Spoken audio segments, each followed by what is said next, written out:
Do the drones have anything to do with the fires in California? This is a huge question that people keep asking me currently. And I hope this video helps you a little bit, all right? Now, one of the inspirations for this are these videos that I'm about to play for you. Take a look. It's spinning. The fuck is that? And then watch when I pan over here in a second. And this is all live screen footage from Los Angeles. The fuck is that shit? Spinning around. And then what the fuck And then is that what the shit? fuck is that shit, bro? What is that? Yeah, I got. See that?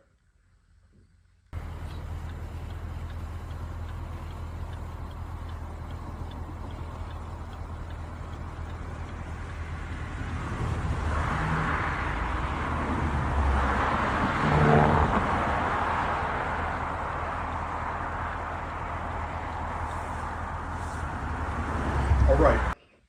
So as you guys just saw, these videos were taken from the news, two different people, and of course there's more, but I just chose these two specifically. One of them, and I'll have their names on the screen as well so you can see who they are. But when you take a look, you see what looks to be drones or UAPs, or what you would call a UFO, which is simply, and I want to emphasize this, I'm not saying it's alien, I'm not saying it's fallen angel, I'm not saying it's angelic.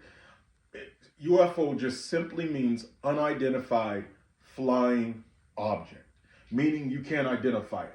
An airplane that you can't identify is literally an unidentified flying object. So I want to make that point clear before I continue. Nevertheless, we don't know, the general public, of course, doesn't know what these are. You have where it could be potentially Chinese. You have where it could potentially be Iranian, Persian. You have where it could be ours. You also have, where it could be any other nations. You also have where it can be of supernatural origin, right? Because we see different things like that. We've seen different things increase on this earth like that as of late, especially over the last few years. More government officials have become, they've become more transparent about it. You've seen them hold briefings about it, different things like that. But whatever the case may be, it's intriguing to note that Iran, it was reported, should I say, I'm going to put it like that. This isn't according to me, but it was reported from some sources that Iran may have said, watch what happens within the next 24 hours, right? And then the next 24 hours, the wildfires happen, and then somebody, I don't know if they deleted it, they tried to make a quick post about Iran taking credit for it indirectly, or so. Now, I'm not saying it's that. I'm just telling you what's been floating around social media. So we can't know directly. But what I can tell you is this, all right? That you take a look at the unidentified drone systems that's been seen over the last several months. For example, October 14th of 2024, there was a news article posted by Newsweek that says unidentified drone swarm over U.S. military base sparks alarm, all right? Mysterious drones have been spotted flying around one of the U.S. most sensitive military areas, leaving defense officials and local authorities stumped as to who is behind the unknown uncrewed aerial vehicles zipping across the sky in a major U.S. airbase. This is the thing with that it's potentially one of ours, they're just being tight-lipped about it, or it's somebody else's and they can't stop it. And what makes it even worse is that if it is a foreign adversary, when you take a look at everything that's been taking place and been happening, right, you'll see that, was it a year ago that they had that weather balloon, to fly over the United States untouched? You remember that? That was a problem. So now if they have advanced to drones, then that means if it is a foreign adversary that they're preparing for something and that they're observing us, they're taking reconnaissance. And something intriguing for those of you that have studied Pearl Harbor, you understand that prior to the attack on Pearl Harbor, there were so many warning signs given. I believe even the radar started showing something, but all of this was dismissed because we're the great mighty United States and nothing can happen to us. No. If God lifts his hand a bit, he'll allow stuff to happen, right? And you pair this with the recent solar eclipse, the full solar eclipse over the United States of America that marked an X upon the United States.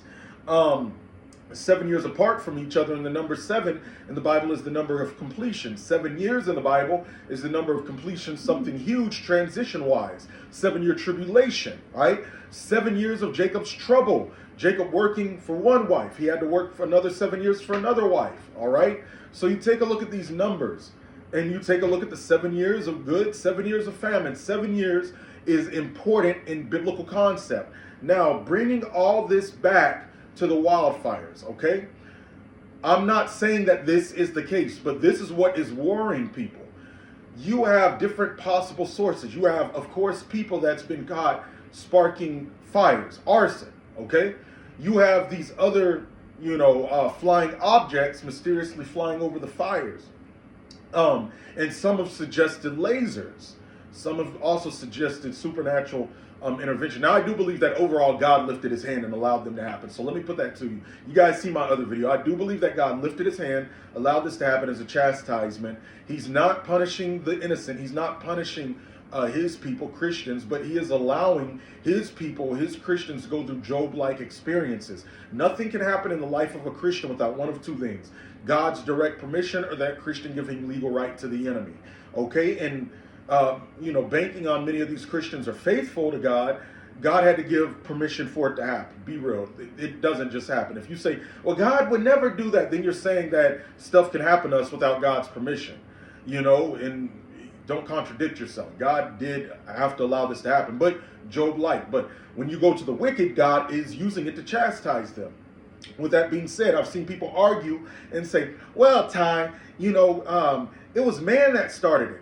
Well, here's my problem with that, okay? My problem is whenever man blesses us with money or cars and stuff, then we automatically say, thank you, God, because we understand the concept of God using man to be a blessing. However, whenever a judgment or chastisement comes and it's carried out through a man, that's not God doing it because it's a man doing it. No, God can lift his hand and allow men, and even sometimes demons to do it, okay? We see in the Bible that God had Nebuchadnezzar to go, do what he did to Jerusalem. God called him his servant. God used men in the Bible to carry out judgments and chastisements. God, even because there's some people that's obsessed. Well, I don't see I want only good prophetic words. None of these words are good. You're walking in the same spirit of Ahab. Ahab said, this prophet never has anything good to prophesy to me, even though he wasn't qualified for it, right? So God was like, okay, essentially, I'll send you a lying demon, because I can't lie. But that's what you want to hear? I'll send you a lying demon to be a lying spirit in the mouths of your prophets, and they'll lie to you. What happened? They lied to him.